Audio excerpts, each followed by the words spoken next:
Hi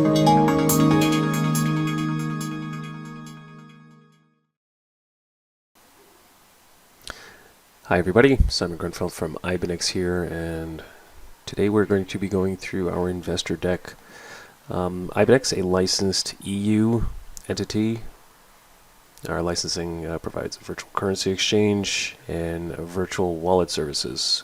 In Europe, we're registered in Estonia, and this deck really goes over highlights of the company, our vision, our strategy, and what it is we're aiming to do. Okay, so what is Ibinex in simple terms? Ibinex is the world's first fully branded white label solution for the rapidly expanding cryptocurrency market. Ibinex makes it possible for any financial institution, token project, media company, or entrepreneur to launch a private label exchange in a matter of weeks.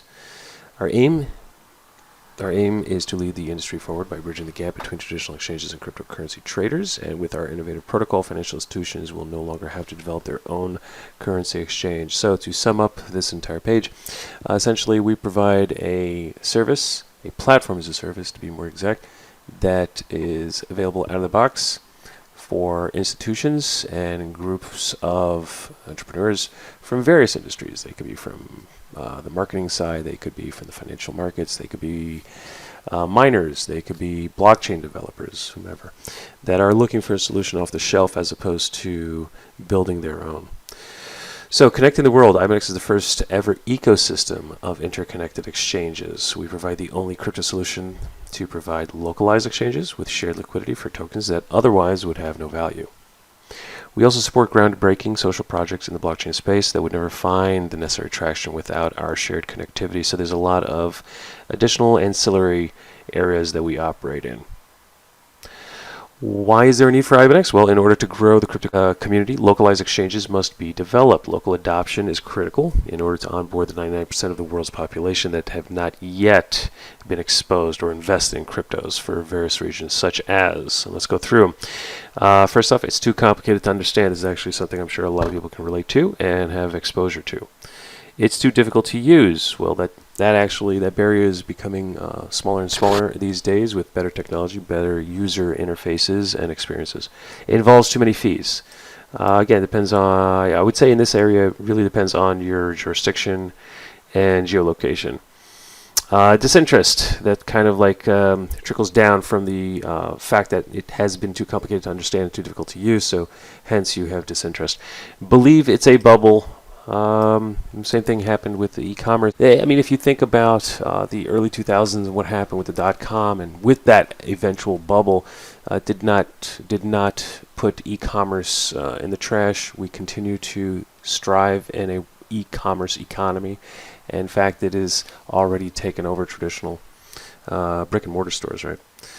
And think it's too high risk. Well, there's an argument that would definitely support the fact that cryptocurrencies are high risk because of the volatility, because it's very easy to buy and sell, because every little news report that comes out pushes tokens and coins one way or the other. So they are high risk from a volatility standpoint.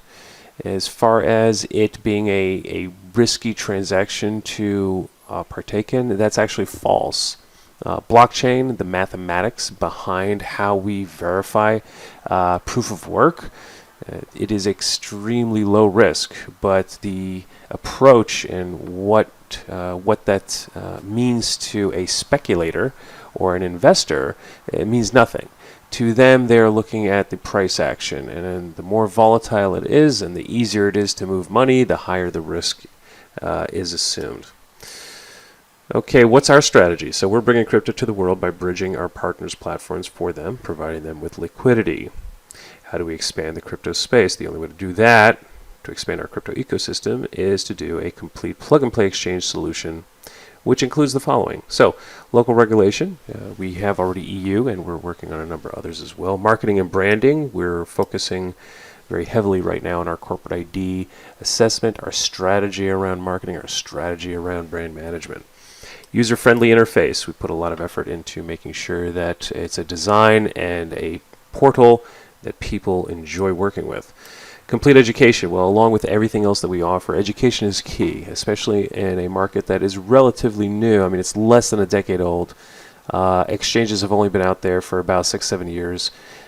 So it is very important to provide a certain level of education around what it is we do. Local adaptation, I should say. So with that, we're looking at various jurisdictions, but even more granular than that. What are we looking to do? With that jurisdiction, we have decided which directions we want to approach.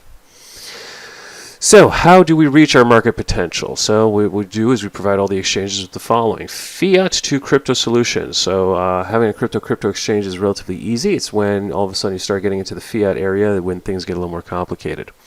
Simple KYC solutions. This is to simplify the whole know your client and AML processing and onboarding. Local security utility token listing. This is also a in-demand service to be able to list and provide local securities, again, depending on their jurisdiction and the required frameworks, if it is approved or not. And then utility token, listing various utility tokens. Easy liquidity, again, plug and play. Our focus is to make sure that we have the amount of liquidity, the right amount of liquidity for everybody. The more the better. 24/7 support, our infrastructure, a global infrastructure ranging from the eastern seaboard, New York, and then we have Panama City, to Israel, and then the Philippines. So we basically cover the entire globe and are able to provide 24/7 support. So, crypto industry growth potential. Let's talk about that a little bit. The crypto industry has experienced significant adoption over the past decade. Enormous growth is just beginning. This is something that I think everyone can kind of relate to. Let's take a look at some of the numbers and how they affect this marketplace. So the New York Stock Exchange, nice. They have a daily volume currently of around 50 billion US day to day. Retail FX is tipping the scale at 400 billion. Global FX, this is the largest market in the world to date, has a $5 trillion daily turnover. The most liquid market in the world. In comparison, crypto is only doing 10 billion compared to the 50 or 400. And crypto has only been around for, again, less than a decade. And this is where we stand at right now. Let's take a look at some comparisons with market cap. New York Stock Exchange, market cap 18 trillion. NASDAQ, 8 trillion. London Stock Exchange, 3 trillion. Tokyo Stock Exchange, 6 trillion. Crypto is 250 billion. That's the market cap currently. Okay. Why we choose the security token model to fund our business. So currently, we are offering a security token with the intent of using that to fund our business. Let's go through the reasons that we have. Number one, we believe utility tokens are outdated. This cannot be more true. The utility token model is not only outdated, it is completely overused, and at this point it's extremely difficult to explain what it is that your utility does. So it is completely outdated. Number two, we want our investors to hold real equity in the business, and the only way to do that is through security.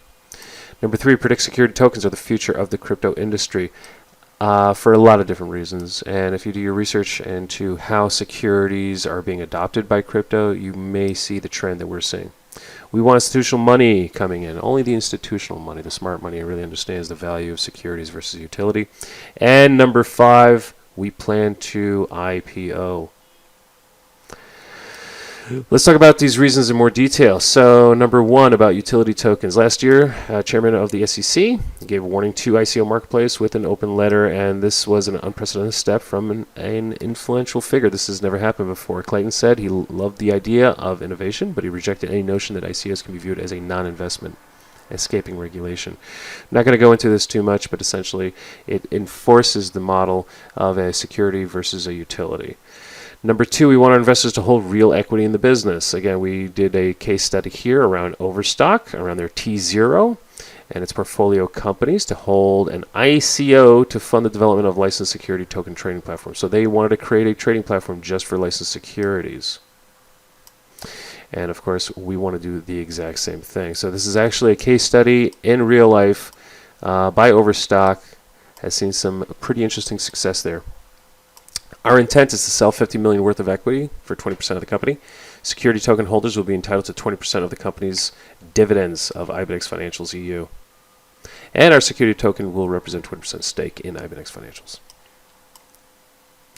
Number 3, we predict security tokens are the future of the crypto industry. Other than Overstock, you can go ahead and take a look at something called a security token offering. So based on strong market indicators, we predict mainstream companies will soon issue shares through STOs, either in place of or in addition to traditional public offerings. The STO is just a much easier vehicle to get your company public in order to bring in that institutional funding and in order to actually provide a product that pays out to its investors.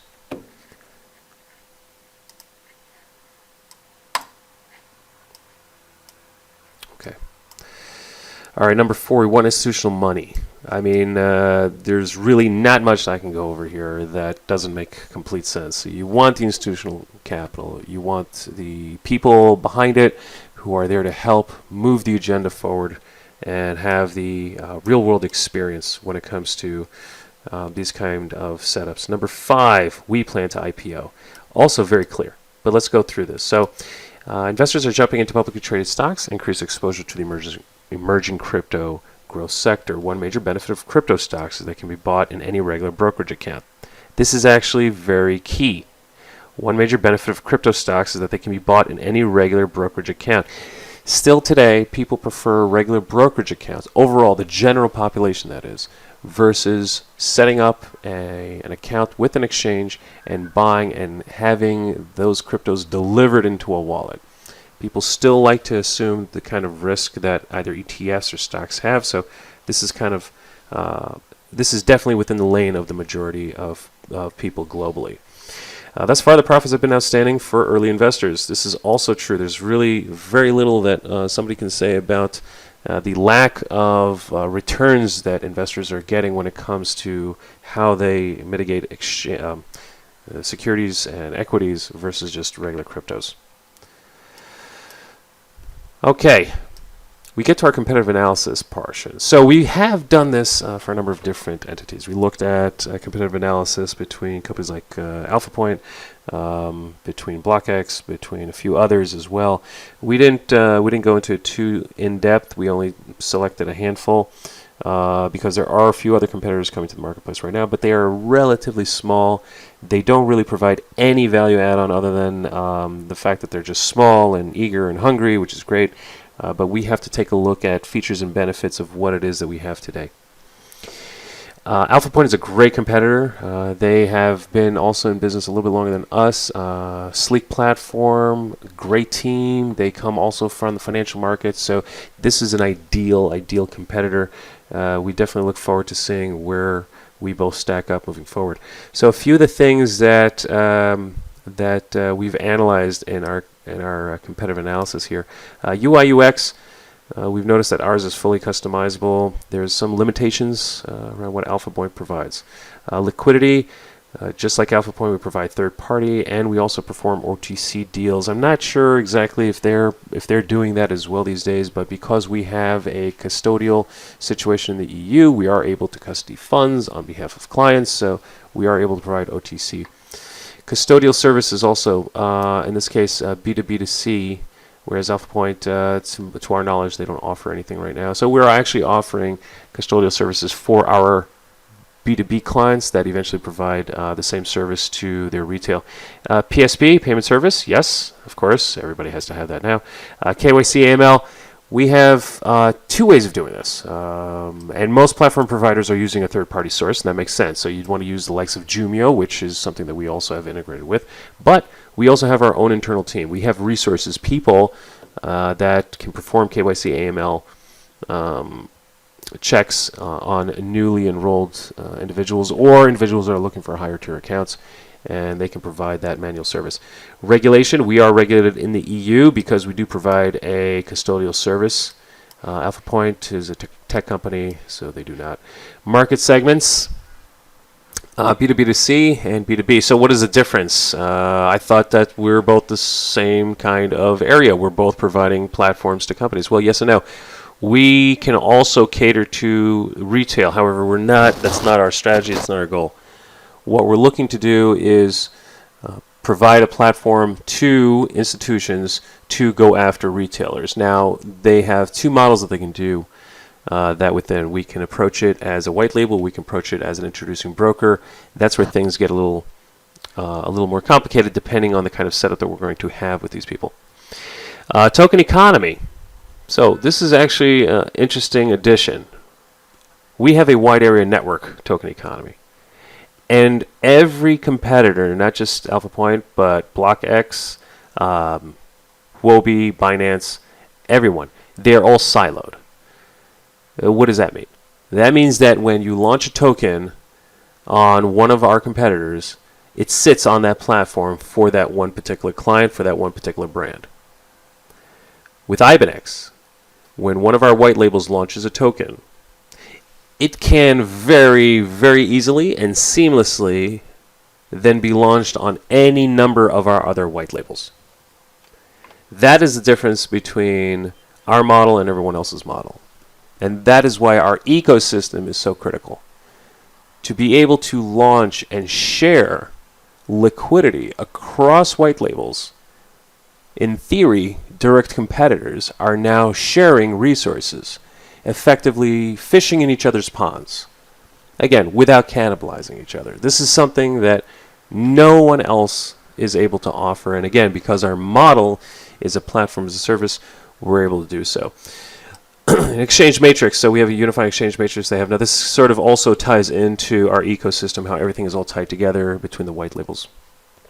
Security, we have a very customized security approach. So we can put more risk on the client, we can take more risk on ourselves. Support, we offer both level 1 and 2, so we can either provide end user client support, or we just provide level 2. Most of the vendors provide level 2 support. Nobody really wants to talk to end users. They just want to focus on the enterprise class stuff. Blockchain devs, so we fully support every blockchain developer that wants to create a branded exchange right on top of our platform. No problem. Again, license type, EU. Infrastructure, platform as a service versus standalone. Social trading, yes, of course. If you have an ecosystem and you have the ability to have white labels from various geographic locations, all of which are providing different insight and have different populations and different user types, then you have a perfect opportunity to capitalize on social trading. And we can go into this much further detail later on during a different recording.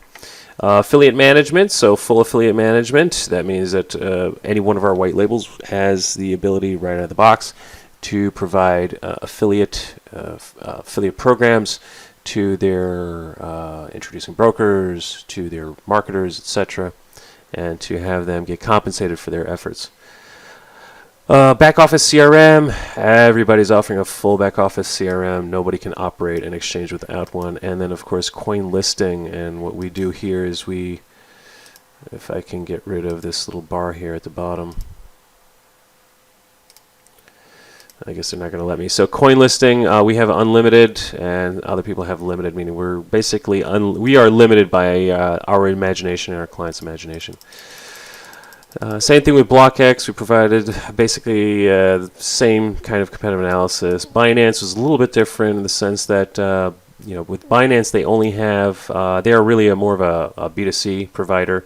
Huobi, same thing, but we stuck it in there. They also cater to B2B to some degree. Here we listed some of the tokens that are going to be issued